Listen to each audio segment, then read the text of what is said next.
Hello everybody, this is Snarist again, and I'm back with my God of War 3 Chaos Mode walkthrough. And this is part 2, the Underworld. So now we've fallen down into Hades yet again, and this is going to be a bit of a long video, because this first whole section of the Underworld, there's a whole lot to this actually, but this is sort of something I want to get over and done with straight away. Looking back on it, I probably should have sped some parts up here and there, but I was too afraid to make too many cuts, just because there's so many places you need to double check and make sure you're not missing anything. And I got a fair bit to discuss, maybe not for the whole video, but yeah. I will say that after I went to my first part of this video, again, battering ram, use it on these unarmored enemies. You can usually tell if they're unarmored. What you can do as well with circle is you can just keep using circle as an execution method for these enemies, or just triangle to rip them apart. It's way easier to do that. But unfortunately it doesn't get you that many orbs, and you're not going to need to rely on it, and because this is chaos mode, your red orb value isn't going to be the same when you open up chests or when you kill enemies, so you cannot get all the upgrades by the end of the game. You can become close, but you won't be able to. It's something I've always found weird about God of War games, where it's trying to teach you in the beginning not to rely on too many upgrades, but then when you start getting near the end of the game, they start overwhelming you with the amount of money you can get. And with all the red orbs you get, you just max out. And so we've got the Blades of Exile to start off with, and everyone loves the Blades of Exile. They really do. And while I personally find it better than Athena's Blades, and when certain moves are unlocked, yes, it can be good. If you're going to factor in the golden sleeve into, or so not the golden sleeve, the golden fleece, if you're going to factor in the golden fleece into this weapon's moveset, then yeah, technically the Blades of Exile are really good. Personally, if we're talking raw damage for the enemies within the game and the moves and combos you had, I still think the Blades of Chaos from the first God of War are the best versions of the Blades, and possibly the strongest, if not one of the strongest weapons in all of the God of War games. You want my personal opinion on what I think the strongest is? It would be the Barbarian Hammer from God of War 2, if not for the fact that you can't roll away. You can only summon souls and you can't roll away. And some enemies you need to be able to roll away or get away fast. The Blade of Olympus is more of a cheap weapon than anything else, so that's technically the strongest. But I'd say overall, in terms of its uniqueness, in this game it would have to be the Nemean Cestus. I love that weapon like nothing else. By the way, on this section here, when you see that chain bobbing up and down, that's how you know that there's enemies on their way. They've jumped on the chain and they're coming your way. With this, you can just point in direction, spam circle, and you can grab them just as they get to you. See, I saw the chain bob and I knew it was coming, so I slowed down, and you can just move towards it, grab it with circle. And the good thing is too, is that when the enemy behind you goes to attack, because the animation is delayed for you coming out of it, it doesn't hit you, so you're safe. So those sections aren't very hard at all. But like I was saying before, yeah, the Nemean Cestus is amazing. Now, as far as these videos go, what I've noticed so far is, when I was editing my first part with the Poseidon boss, oh, when you jump down here, don't forget to come back this way, is that I usually edit my commentary with Clipchamp, but then when I actually get into the video editor, because I use Movavi video editor, I actually really like it. But I never considered to boost my volume of my commentary within the actual video editor itself. I thought it would get kind of distorted, but I listened back to it and it sounds just like the original. It's just that now my voice is a little bit louder, so now I get to annoy you with an even louder voice. Yay for you. So I'll talk more about that in a moment, but this is the first like serious encounter you have, and it's against a Gorgon. Now, Gorgons are a joke compared to how they are in the other games, especially the first one. They're very predictable. If they sliver away like that, just make sure you hold up your block, because they're probably going to sweep you. But if you can do that, and using the Hyperion grapple, with the blades it's L1 plus circle, and you can launch yourself towards them. You're not always safe when you come out of it, but you can juggle these things into an air combo, and you can wear them down. Or you can just simply wait for them to do the Gorgon flash, and then you parry that with the Golden Fleece. It's super easy to pull off, and then you just push the correct button, and you can freeze everything around you, including the Gorgon. But I found, with all my experience, that's not always super useful, and these Gorgons in particular, because there are multiple kinds, these ones are very cagey about their Gorgon flash. Now we've got a couple of Harpies coming in, and apart from the dive they do, see, I missed the Golden Fleece on that. For some reason I got pushed away by the other guys. See, I just need to get out of there, just use a Hyperion grapple to clear the distance. They're kind of on me there. By the way, when they grab you like that, you need to be careful and get out of it as much as you can, because other enemies can come in and attack you. So that was a bad hit I just took right there. I tried to come out of it to attack somebody, and I got overwhelmed. You'll find that's what a lot of these enemies do. They wait for you to get an opening, or they just attack one after the other. Sometimes it's very intoxicating, where you feel like you've got no room to breathe and nothing to do, and sometimes you really don't. So that's why sometimes you just need to use the Golden Fleece to get the parry. Even if you can't get off like a parry counter, at least just stunning the enemies around you by parrying is enough to get away. You don't have long though. But I was saying before is that I wanted to use DaVinci Resolve for my video editor, but I ended up being redirected towards this, which is Movavi, and you know, I'm kind of still happy because this is a really good one. But the reason I bring this up is because as I was going through and doing an edit for my commentary on part 1, I opened up part 2 and I'm watching it right now, and you know, watching this footage back.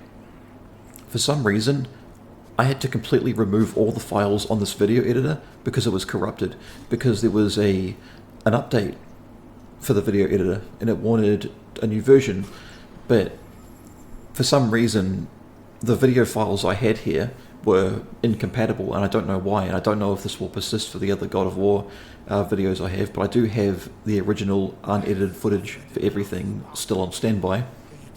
So it's not the end of the world, and it just needs a bit of correction, but it's still annoying if I have to do this for every other part going forward. I didn't have to do it for the first part, so I don't know why this would be any different.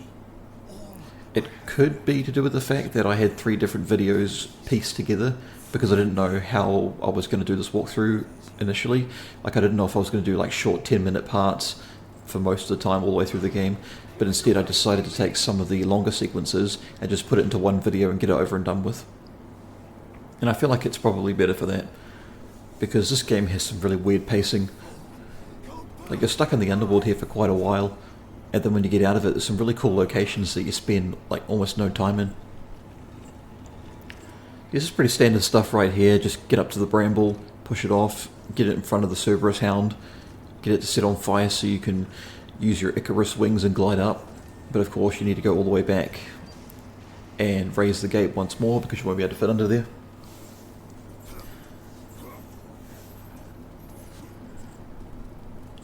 And yeah, so the file corruption is a weird thing, and I don't know why it's doing that, but again, it's not the end of the world, it just takes a while to correct itself. I don't know why it has to be like that. You ever get annoyed when your technology has to update constantly, and you know, you're worried about what it might do, and it always says the same thing? It's like, oh, we're just speeding it up, we're just making it faster. Well, if that's true, then why is everything suddenly not working anymore? I didn't realize the speed update you made actually made it go in the negative. Now, I do really poorly against the Cerberus Hound here, and that's on me because this is not a hard enemy at all. You just need to attack it a few times with some light attacks, and then just put your block up. When it starts jumping around twice like that, you still need to keep your block up and be ready. I mean, if anything, you can just kind of spam magic because you have no real reason to use magic. If you get right in front of the Cerberus Hound when it does that fireball spit, you won't be hurt. So if anything, you can just kind of like keep whacking away at it, and it'll miss you completely. But if you want to get the parry, you can parry those fireballs, and you can throw it back. I think at this point in time, it's a little hard to pull off, because the Golden Fleece isn't very high up in level because it's tied to the Blades of Exile. And speaking of the Blades of Exile, all the magic in this game is now tied to the weapon you use. That's something new compared to God of War 1 and 2. And I kind of like it, but kind of don't as well. I guess it's a quick way to make things work. Personally, I don't think the army of Sparta is very good. It's okay in the beginning, but further on in the game, it's kind of shit. Now, Claws of Hades, in this walkthrough in particular, I'm not going to be using the Claws of Hades, like, ever. Like, hardly at all. But I won't lie, it's a really good weapon. It's much better than people give it credit for, and it should not be slept on. Now, as far as the souls go, I look back on it, and the souls don't cost that much to use, but it's just not useful. The only soul that's really useful is the Gorgon Serpent, because people recommend using that as a bit of a crutch to overcome the satyrs once you get to the Cerberus breeder boss fight. But I just find it completely unnecessary, because even if it does freeze them, it takes like a few solid seconds before they will turn solid. By the way, over here you can shoot this bramble, set it on fire, and there'll be a secret chest up there. And that whole Cerberus breeder fight is such bullshit. Every time I go back and play this game on Chaos mode, it's always a fun time, but then I get to that fight and I just feel the soul leave my body. It's such a shit fight. I don't know what they were thinking in taking an enemy that you fight once in this very, like, in the next part you'll see it, but an enemy you fight twice. There's two of them in one encounter. But suddenly, near the end of the game, right before Zeus of all fights, they make this one abnormally hard by inflating its HP beyond what it's supposed to be. All of its moves they deal a lot more damage, they're a lot faster, it's more aggressive, and it spits puppies out that run around you in circles, stealing your lock-on and stealing your attacks, and they explode, dealing massive damage. And if that wasn't shit enough, by the second phase onwards, they spawn in satyrs to fight. And if you've ever fought them before, well, you have in this game, but you've never played God of War 1 or 2, and you've never fought the satyrs in those, then you're in for a treat. Because while the satyrs in this game aren't nearly as bad, especially because you don't encounter them as often, the satyrs are still such cunts. They're cool and I love them, but they're such cunts. Like, they almost fight like ninjas, it's weird. By the way, in this encounter, it's really dangerous against the Harpies. I'd recommend just flying away and leaving. They can't hurt you here.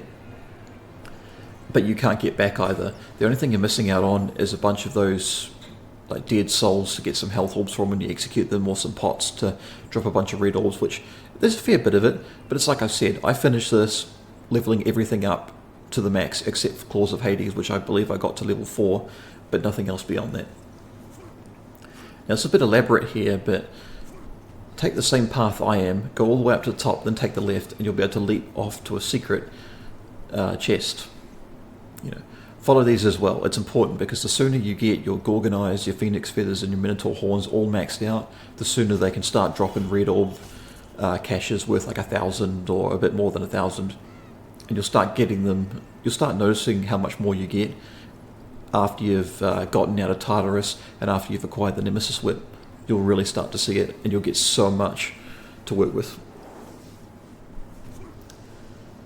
But if you do want to go back to that Harpy fight, you know, going back to that one, if you do want to beat it, and you want those extra pots, and you want to get some experience fighting a whole bunch of Harpies at once, then I would recommend using the bow. But don't just hit it singularly. Hold it down, get the fire charged up, and if you're lucky on a certain angle, before they start dive bombing you like crazy and it's hard to get a beat on them, what you can do is you can set a couple of them on fire, because they panic and they fly around and they set everyone else on fire as well.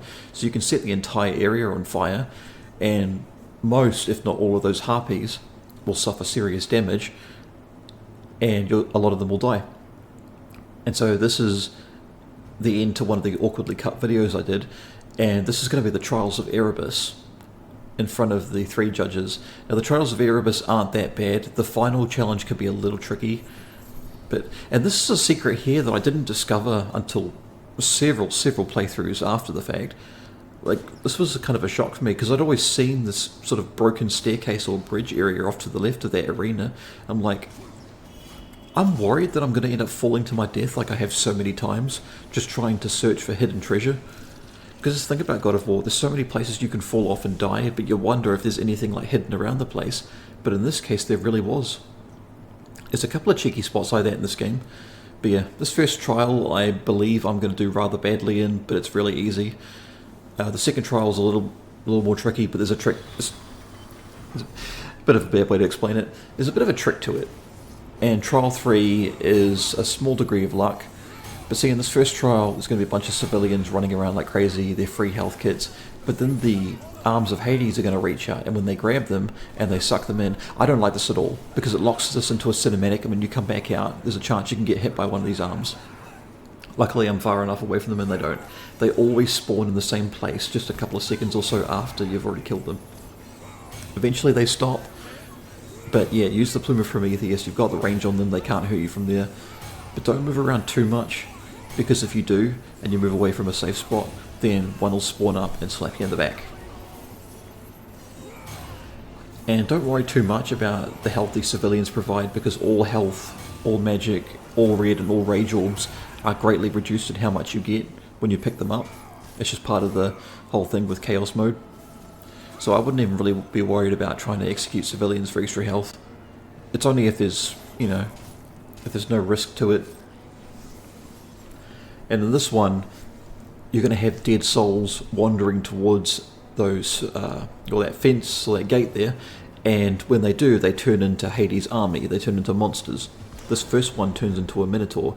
Every other dead soul that goes into that gate is going to turn into just one of these, I'm not even sure what you would call them, I guess they're centurions. So yeah, they can gang you, but you can grab them and turn them into a battering ram too. Be careful with this though. One thing I have to warn you guys about is that you can't knock the Minotaur off here, by the way. I don't believe you can. When you try to grab a smaller enemy, or just, like a dog or something, and there's a bigger enemy like a Minotaur, right around it, if it's nearby, it'll automatically try to grab the bigger enemy. You'll see it happen so many times in this walkthrough, and I hate it so much. By the way, Hyperion Grapple can knock them out of it. If you spam it too much, the Minotaur will overcome it, and it will knock through it, and it'll hit you into the air. But sometimes these Minotaurs in particular, that uppercut it just did with its horns, there's another attack it does, where it does like a wind up and it swings down, and then it delays for like a second or two, and it swipes its head up and catches you in the air. That does so much damage, don't let it catch you out like that.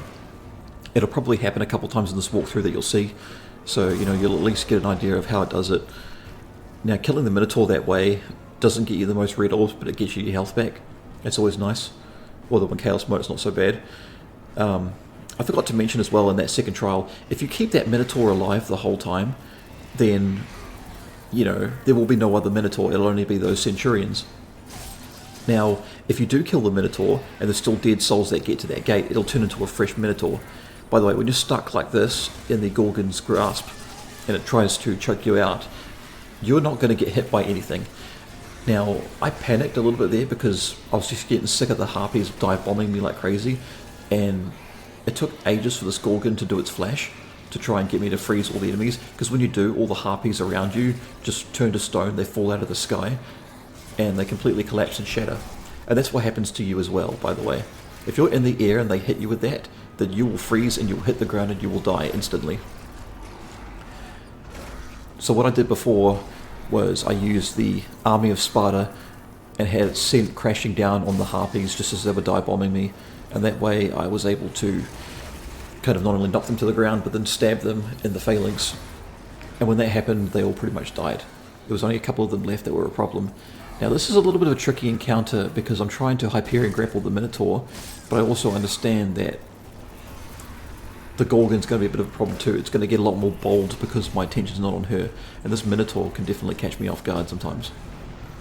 If anything, I should be using my magic right now to get them off me, but I'm very stubborn, and I'm just ignoring it. But luckily, with that break, because breaking out of that grab does do damage, as long as you keep mashing correctly, you won't take any damage from her wrapping around you like that, and you can do damage to her when you stab her tail. So I'm going to take her head off, I'm going to freeze the Minotaur, and then I'm just going to shatter him. But unfortunately, there's a second wave of the exact same thing. And I did the exact same strategy with the army of Sparta, but unfortunately there's a Harpy that survived. You can clean them up with the Bow of Apollo, but unfortunately it will take priority over the bigger enemies like the Minotaurs. So unless you're prepared to flick the stick like crazy trying to get to all these other targets, yeah. Luckily no other Gorgon though, so I just have to keep using the Hyperion grapple on this thing. If you hit it a couple times and then hold triangle to do the launcher, you can do that. See, like that. I tried to use the Hyperion grapple, but he managed to knock out of it because I was using it too much. But yeah, just keep up with the Golden Fleece parries, get it stunned for a little bit, take it down, get some health back. Even if you end up with low health by the end of this, it's not the end of the world. But it would probably help if you did. So you just go and step on that plate there, you hear a few words from the three judges, and then you move on to the final part of this video. And yeah, again, I'm sorry this is such a long video, but I would rather it just get over and done with, because there's a lot of other sections in this game that will only go on for about 10 to 15 minutes. It's a little bit strange with its pacing, but it is what it is. You open up this chest, it gives you some magic orbs and some red orbs as well. Pick from this chest whatever you want, wait for it to flash back to green and blue. And it's going to be nothing to your left, but on the right it's just some pipes. Not some pipes, some pots. Now you'll see here there's a bit of stardust there. You need the head of Helios to reveal secret chests like that, and I know where they all are, so I'll be able to help you find them as well. It is strange how you can't get it until near the end of the game, but it's also kind of neat. Now I'm just going to quickly destroy these pots. If you're not so confident with your timing on that, don't worry about it, but just charge up the bow of Apollo, wait till they get close by, they get agitated. But if you can get both of them standing next to those pots, then they won't take very long to kill at all, and I just don't want to bother with them right now. So I just hit one with the army of Sparta and it stabs the other as well. Go ahead and execute them, whatever you want to do. And there's actually something of a secret here. Not really a secret per se, but there's not much of a focus on it.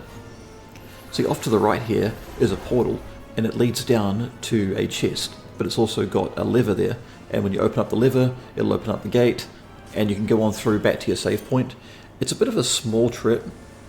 This is mainly designed for coming back to this at the end of the game. That's what it's designed for, just so you can quickly get down and break the chain of balance, which is going to happen at the end of the game, in the second to last part of my walkthrough. Something I just want to point out as well, oh yeah, this pot here, hit it with the Plume of Prometheus, for some reason it just doesn't break. Now, I should have cut this out as I'm doing the commentary right now, but again, it used to be cut out and there used to be something else here, but unfortunately, yeah. I had to re-upload the footage, and I only made the most essential cuts, like a cutscene with Hephaestus. God, I hate saying Hephaestus like that. It's supposed to be Hephaestus, and that's what I was used to doing for a long time, because I actually did classical studies at the end of my college years. You know, where I studied ancient Greece and ancient Rome, and I personally found ancient Rome to be a little bit more fascinating, because there's some really clever stuff with the mythology, and I'll get to a little bit in a second because there's not that much happening. But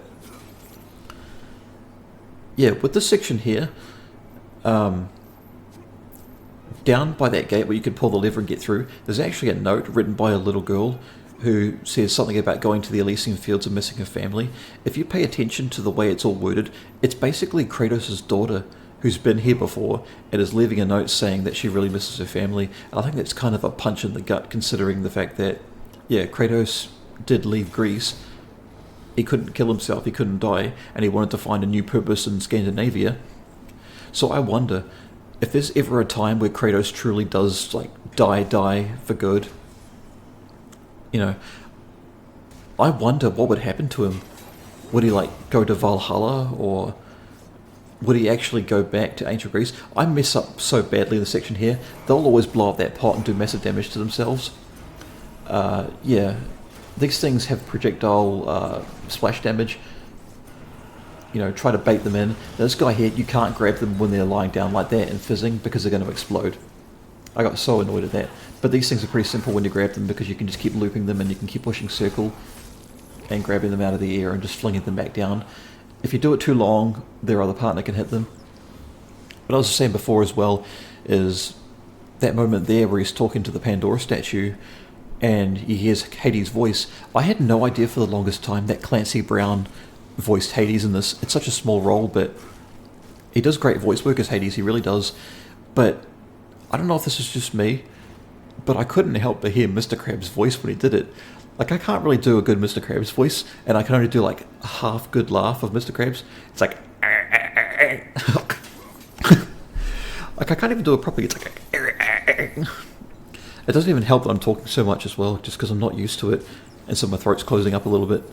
I can almost do it. On a good day I can do it, but you know, I don't want to weird my family out hearing a weird cackling from downstairs.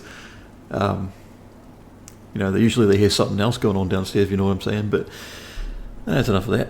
So run forward, these things are going to spawn, grab one, try to aim it towards the other, and that way, if you knock them down there, they'll die.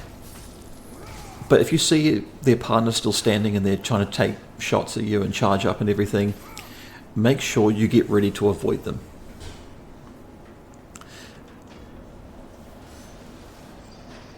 So the third thing I want to put out here is that, just to save time, when you grab this pot of bramble and move it out, don't move it out all the way, grab the front of it, and then run it towards this area here, then set it on fire, and they'll all blow up.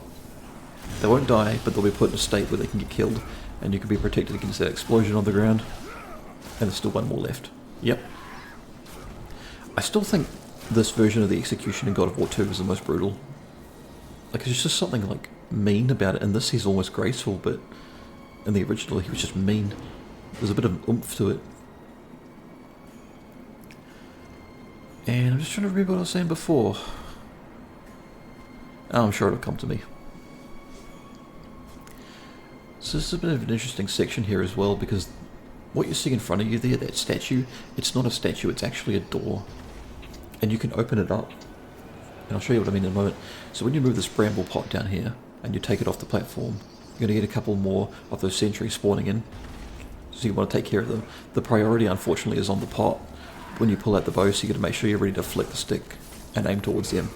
So while the other guy's set on fire, you can start going to work on the other partner, and then just fling around like crazy, kill it, and now you're free. If you don't, you'll just have to fight them, because they always target the bramble pot pretty much. So you just have to go back and repeat it. I'll save you guys the trouble of that. Push it down there, and you'll want to get up into that steam vent, grab the bottom of this, and that platform there, or that cage, will get pulled down. And then you need to get on the other side of it and fly all the way up. Now, I've got enough here to upgrade the Blades of Exile to level 2, and you want to do that. Not only because the Argo's ram counter, where not only do you block with the Golden Fleece and parry, but you can push back against them and knock some enemies away. Now, as much as I like the Claws of Hades, and I respect them a lot, I have to admit my walkthrough on this was a lot easier when Blades of Exile were leveled up. But it won't be forever, it'll only be a little bit. So now at level 2, you can basically jump into the air and spaz out like crazy, doing the Cyclone of Chaos. Take out as many of these arms as you can. It's a great way to get tons of red orbs. Not heaps, but you'll get like 1,000 of them or so. It starts to wane after a little while, but you know, at least take out the ones in your way to those chests. If you get caught up in the arms, you'll get flung back quite far, I found. And they're surprisingly very passive, but if you get right in their face for too long, well, it's too much. Oh, now I remember. Now I remember what I was talking about before. About how I studied ancient Greece and ancient Rome. In ancient Rome, they have something that I'm guessing they took inspiration from the Egyptians for. It's called the sarcophagus of Lars Polyner. And I don't really remember who Lars Polyner is, but supposedly it's their unique way of looking at the underworld, where, or at least one of the depictions of it, where there's all these long, winding tunnels. Like it's like a rocky cave, like horror movie type stuff. There's literally nothing in sight, and it's all conceived in darkness, and there is a guide who's sort of like this Charon the ferryman figure, and he's got a torch and he guides you through where you're supposed to go, because all the tunnels constantly change and you end up at different places depending on where you go, and you're supposed to stick with this guide and he'll take you to where you're supposed to go. But if you try to run away knowing that you're going to end up in a bad place, or you take the wrong path and you don't stick with him and don't stay to his light, not only are you lost in darkness, but it's impossible for you to ever find them again. And it's impossible for them to find you, so you're eternally lost in the darkness. And the further on you go, the more dire the situation gets. And you'll see all these demons and weird monsters just like hanging to the walls, reaching out trying to grab you and shit, or demons that fly around and try to tear you apart. It's pretty freaky actually. Now in this section here, you'll be facing these statues for the first time. All you really have to do is block them and, you know, wait for their attacks. Sometimes the cheeky one they do is when you break their posture a little bit, and they'll grab their hammer with one hand and try to swing it around and grab you and try to catch you off guard. You just saw me run away, which is strange for you to hear from me about fighting them. But that's because you don't need to fight this enemy, and you don't get a lot of orbs from them at the moment. Personally, I found that's not a really fun fight, especially when your weapons are so weak right now. There's going to be another counter you have with the statues that is a little bit more annoying, And I'll get to that in a second, how you can beat it easily, because it can probably trip you up a little bit. So I just skipped out the cutscene with Hephaestus, which I'm going to try and say it like that as much as I can, just because, well, I have a great respect for Greek or ancient Greece, especially the way that they spelled Kronos in this game with a C rather than a K. Now, you just open up the gate behind you, off to the right there. If you go to the left here, this is a gate that leads you into Tartarus, but you won't be doing that until later on in the game. But there's a couple of pots you can smash, and there's also a chest hidden against the wall. It becomes a lot more obvious when that opens up later on in the game, but again, like I said, the earlier you can get these health, magic, and item upgrades, the better. So I'm just going to leave it off here. That's the end of this video. I'll see you in part 3.